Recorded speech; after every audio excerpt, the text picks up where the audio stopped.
Kementerian Koordinator Bidang Pembangunan Manusia dan Kebudayaan menggelar rapat tingkat menteri terkait dengan antisipasi cuaca di Jabodetabek. Kemenko PMK bersama dengan BNPB dan BMKG serta pemerintah Provinsi Jakarta berencana melanjutkan modifikasi cuaca untuk mengurangi curah hujan yang berlebih di wilayah Jabodetabek. Infrastruktur air yang sudah ada nantinya akan dioptimalkan melalui perawatan, juga melalui kesiapan dari para petugas teknis di lapangan. Tidak hanya itu, Menko PMK dan pihak terkait juga akan membentuk posko bersama di BNPB dalam rangka mempermudah pengawasan dan mempermudah koordinasi dari waktu ke waktu. Curah hujan sangat tinggi di wilayah-wilayah mulai dari Sumatera, Jawa, sampai dengan NTT, dan kita antisipasi betul di semua daerah termasuk juga di wilayah Jabodetabek. Pagi hari ini kita menjalankan rapat hal-hal apa yang harus kita lakukan agar bencana banjir bisa diminimalisir semaksimal mungkin. Pertama, akan dilanjutkan terus modifikasi cuaca, baik yang dilakukan oleh BNPB bersama dengan BMKG maupun juga oleh pemerintah provinsi, terutama oleh Pemprov DKI. Jadi modifikasi ini akan mengurangi curah hujan yang berlebihan, tidak bisa meniadakan, tidak mungkin, tapi mengurangi. Dan itu mengurangi beban terhadap infrastruktur air yang ada di wilayah Jabodetabek. Untuk operasi modifikasi cuaca, meskipun pemerintah DKI juga sudah melaksanakan, BNPB memperkuat ya, termasuk yang di Provinsi Jawa Barat dan di Provinsi Banten.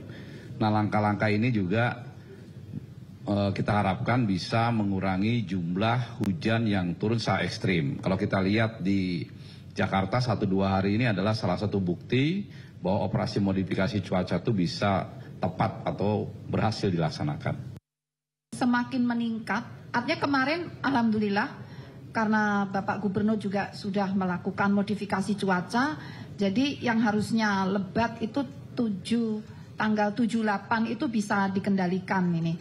Nah, ini akan berlanjut tanggal 15 terutama yang perlu diwaspadai. Menjelang tanggal 15 itu akan meningkat secara bertahap. Nah, kemudian ya puncaknya itu sekitar tanggal 15 bisa mencapai 100 mm per hari hujannya. Sehingga perlu diwaspadai. Kemudian penyebabnya antara lain bukan satu-satunya, terutama adalah bibit siklon tadi. Ada dua sistem yang saling bersinergi.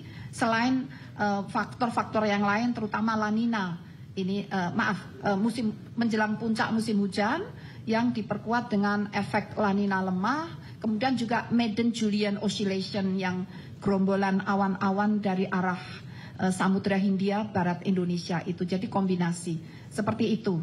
Banjir di Jombang, Jawa Timur semakin tinggi dan mengkhawatirkan. Untuk membantu kebutuhan warga, Dinas Sosial Kabupaten Jombang mendirikan dapur umum yang menyediakan nasi bungkus bagi 1.000 warga setiap harinya.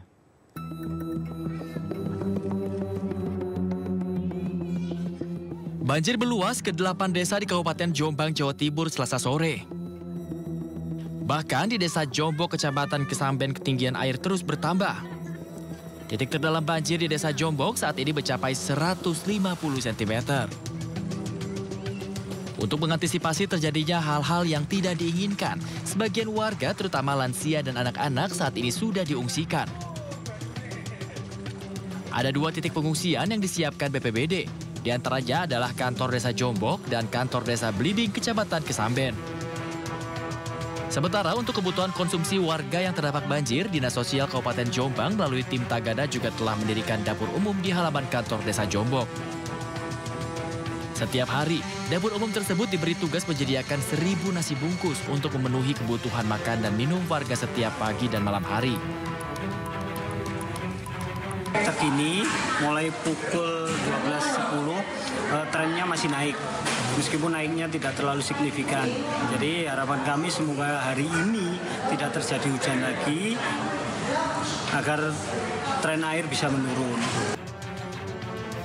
Meski ada yang mengungsi, namun tak sedikit warga yang memilih tetap bertahan di rumahnya. Selain menjaga rumah, mereka juga ingin menjaga dan menyelamatkan hewan ternaknya yang ada di dalam kandang.